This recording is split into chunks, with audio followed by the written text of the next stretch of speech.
So I didn't think I'd be doing this soon, but we are now up to 6 cars in the fleet, and I don't know how long that will last, especially because 1 out of the 6 cars is probably going to be leaving us very soon. So I figured we might as well get all 6, get them all arranged in the, you know, the neighborhood flex setup, usual Stradman style. So with that, we also have our UltraMotive train right here. Now, I'll give you guys one guess in the comment section on how these cars are arranged in a line. It's pretty obvious, and if you haven't guessed it by now, yeah, I pretty much put the first car in order of when I got them all the way to the last. And it is kind of cool because it might probably be the only time where we're gonna have the my very first car, and it's also in the same row as our current very latest car. They're both Fords. And yeah, that car at the end is going to be replacing that little car leading the train right there at the front. I don't know how long, if I'll forever keep going on to have 6, or if this is just going to be the maximum cars I'll have at one point in my life.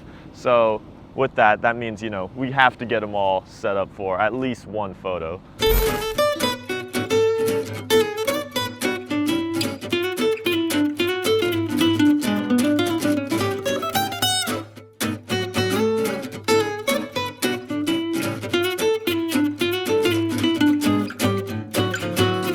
What do you think? You have too many cars. No such thing as too many. You need to buy a warehouse or something.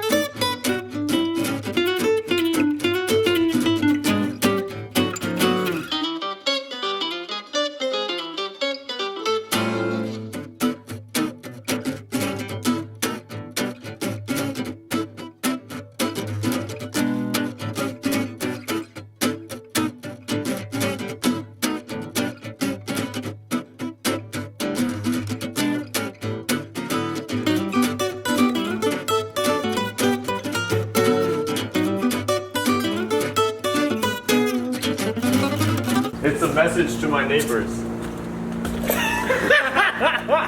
That's great. What, are they out right now? Yeah. just put it on the S14. Yeah, just put it on a car. Parked like this all day. Just leave it like that all day. I love how like all the Nissans are in the front and all of their front lips are literally touching the ground. This is touching the ground. That's pretty much touching the ground. And oh, this one's left its mark. Yeah, that one's definitely, that one's gonna be there for a little bit. Yeah, this time I thought I'd do Nissans in the front and everything else in the back. Dude, you literally couldn't put this all the way in the garage though if you tried. The mirrors literally stick out from either side, and even the fenders, it barely fit in back here. I mean, sure, of course mirrors fold, but I don't know.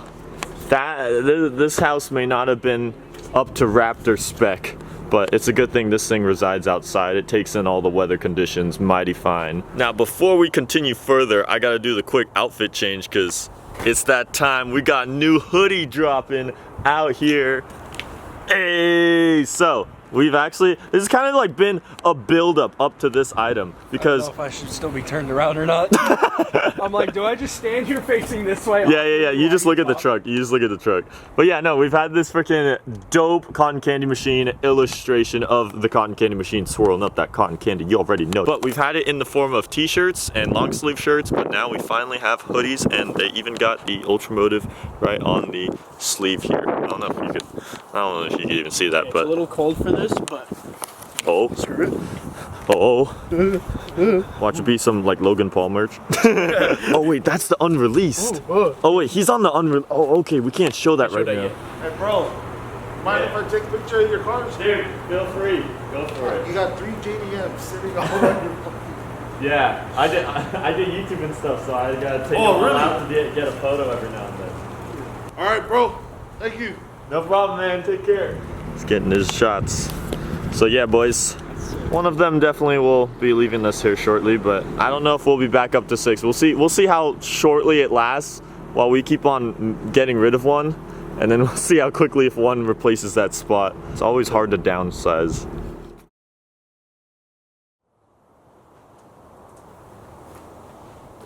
here's what they say.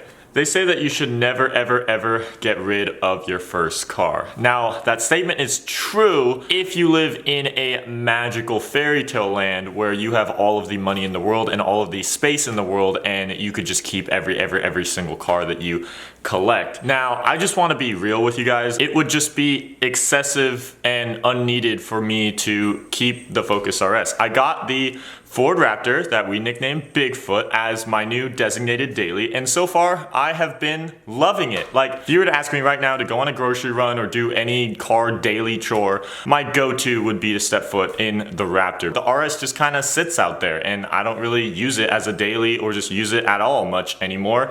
And with it just sitting out there, like, you know, it is a good chunk of change, let's say $35,000 to $40,000 in this current market that's just, you know, sitting out in the street. I could really use that money into something else, whether it be just to, you know, put in savings for myself, or whether it be to spend on another project or something else for the channel. I found a guy, he hit me up, he loves everything about the car. He was actually surprised to find that I pulled up in the car that he was already watching YouTube videos on, because we've made so much content with this. I mean, yes, it is definitely a very special piece to the channel, it being the first car, and it probably being, you know, the first automotive identity that people associated me with. But it's now time for it to go. So it is the very last time we're gonna unlock this thing. And of course, we've reverted as much back to stock as I could. We got the good old stock wheels. I've held on to these all this time. And stock taillights. What else? There's still a lot that whoever the future buyer is gonna get, because we still have all the carbon fiber additions up here and all of the bolt-on modifications. So the front mount intercooler, the intake, the full exhaust, downpipes, all of that. I mean, this is kind of a pretty maxed out RS all underneath, but you know, as the selling process goes, you want to kind of revert as much back to stock as you can, because you never know. I mean, most future buyers are not going to like your very specific personalized tastes in things, even though I know a lot of you guys loved what we did to this car. Fire it up. Then we did get that good old Army Tricks exhaust on here, so we'll open the valves. Okay, this remote's not working. Good thing we have another set of keys for him. So let's try this one. There we go.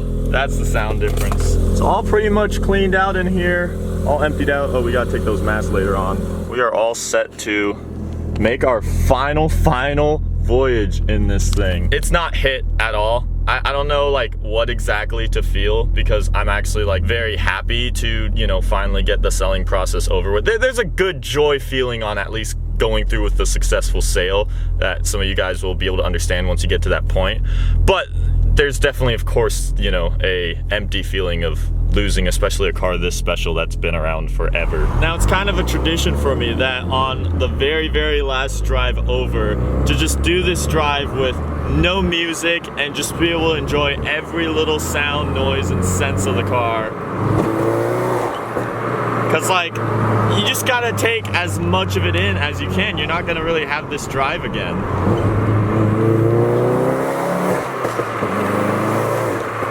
And then I love just the factory pops. Ford gave the RS just all these factory little crackles and pops that just satisfy you after you do a pull every single time. And then once you do an exhaust on it, they just like turn into firecrackers. They just get a little bit louder. Not like, you know, burble tune excessively constant and loud, but like just enough, just the right amount of pop-pops. This is literally, I always said this was the perfect daily. And in a way, it almost still is. I mean, the only thing I don't like about the Raptor over this is just the fuel MPGs. The Raptor is definitely way more of an expensive toy to daily around. I would say this is the perfect daily if this is your only car you own. And for a while it was. That's why I definitely said it was the perfect daily. But with the Raptor now, like, you know, I have other fun sports cars, especially manual ones and whatnot. So this car just seemed a little bit redundant to have another sports car.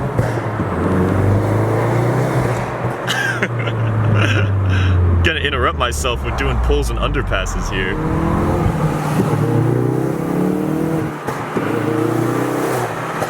I know that I definitely saw a lot of comments over the years of you guys saying that, you know, me having this Focus RS really inspired you guys to want a Focus RS as a first car to daily around. And don't think that because I'm selling this, you shouldn't get it anymore. Like, I have nothing but love for this car, and like I just said, if it's gonna be your only car, I mean, this is literally one of the best dailies you can get. It's got weird quirks, one of them being the seating position, and it's a bit stiff, I guess, for daily, but you know, if you're a car enthusiast, that really doesn't matter to you. But overall, like, in its league of hot hatches, this will still always be my go-to hot hatch. I just don't want you guys to give up on your dreams just because I happen to be selling one of mine.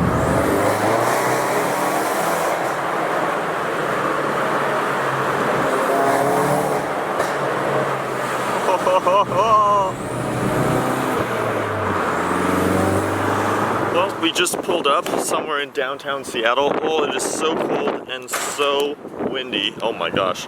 But we're gonna go meet up with the future buyer and hopefully all goes smoothly. So Steven here is gonna be the future caretaker of the freaking RS. Now, I'll give you the rundown. You can go ahead and fire it up. So obviously there's the main car key, and then the other one's the Army-Trix key. So if you push that to on, that just opened up the exhaust valves right there. So you could choose whether you want this car to be a lot louder and open, or it could be all muffled and quieted down with that valve system right there. So yeah, there's that. You got the access port, and then if you ever need to plug it into the car, I have the cord in the center console for that. You're gonna wake up all of Seattle with this thing now. Hell yeah. There he goes. Farewell. Well, folks, there you have it. Another one down out of the fleet, a special one, but it's still gonna be just getting driven around in the Seattle area, so I guess it's not going anywhere too far, but to be honest, I don't know if I'll ever see it again. Who knows? I normally don't do this when I sell cars. I didn't do it with the last two, but since this one is so special and it's been on the channel for so long, I feel like we do gotta end it with your stereotypical send-off montage with all the previous memories that we've had it all. I don't wanna end in a sad, emotional note, but you know what? I feel like this car deserves it. It's been around forever, throughout the entirety of it all. So I'm gonna transition over to that. Thank you all so much for watching. I'll see you guys in the next vlog.